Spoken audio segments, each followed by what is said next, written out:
കുട്ടിയേക്കാൾ പ്രധാനം നവ്യ, മോഹം തുറന്നു പറഞ്ഞ് ധ്യാൻ. സോഷ്യലിടത്തെ വൈറൽ താരമാണ് നടൻ ധ്യാൻ ശ്രീനിവാസൻ. സോഷ്യൽ മീഡിയയിൽ ഇത്രത്തോളം വൈറലായിട്ടുള്ള മറ്റൊരു നടൻ മലയാളത്തിൽ ഉണ്ടോ എന്നത് സംശയമാണ്. ധ്യാനിന്റെ അഭിമുഖങ്ങൾക്ക് ആരാധകർ ഏറെയുമാണ്. കൂടാതെ ധ്യാൻ പറയുന്ന പല കാര്യങ്ങളും ഏറെ ശ്രദ്ധ നേടാറുമുണ്ട്. കുട്ടിക്കാലത്ത് തനിക്ക് നവ്യയെ കല്യാണം കഴിക്കാൻ ആഗ്രഹമുണ്ടെന്ന് നടൻ പറഞ്ഞ വീഡിയോ സമീപകാലത്ത് ഏറെ വൈറലായിരുന്നു. അക്കാര്യം നവ്യയുടെ മുന്നിൽ തന്നെ തുറന്നു പറയുകയാണ് ധ്യാൻ ഇപ്പോൾ. കൊട്ടാരക്കരയിൽ ഒരു ഉദ്ഘാടനത്തിന് എത്തിയതായിരുന്നു ധ്യാനും നവ്യയും. ധ്യാനിന്റെ വാക്കുകൾ ഇങ്ങനെയായിരുന്നു. ഇവിടെ വെച്ച് പറയുന്നത് കള്ളമായിട്ട് തോന്നും, പക്ഷെ സത്യമാണ്.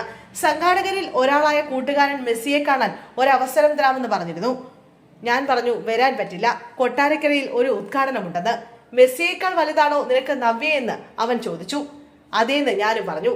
എന്റെ പഴയൊരു ഇന്റർവ്യൂ ഉണ്ട് അച്ഛനോടൊപ്പമുള്ളത്, അതിലൂടെയാണ് ഇന്റർവ്യൂ കരിയർ ആരംഭിക്കുന്നത്.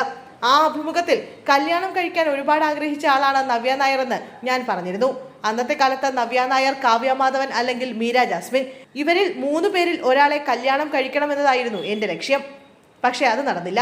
എനിക്ക് മെസ്സിയേക്കാൾ അല്ലെങ്കിൽ മറ്റാരേക്കാളും വലുത് നവ്യയാണ് എന്നായിരുന്നു ധ്യാൻ രസകരമായി പറഞ്ഞത്. ഭാ എന്ന സിനിമയാണ് ധ്യാനിന്റേതായി റിലീസിനെ കാത്തിരിക്കുന്നത്. ദിലീപ് നായകനായി എത്തുന്ന ചിത്രത്തിൽ വിനീത് ശ്രീനിവാസനും പ്രധാന വേഷത്തിലുണ്ട്. മോഹൻലാൽ അതിഥി വേഷത്തിലെത്തുന്ന സിനിമ ഡിസംബർ 18-ന് ക്രിസ്മസ് റിലീസായി തിയേറ്ററുകളിൽ എത്തും.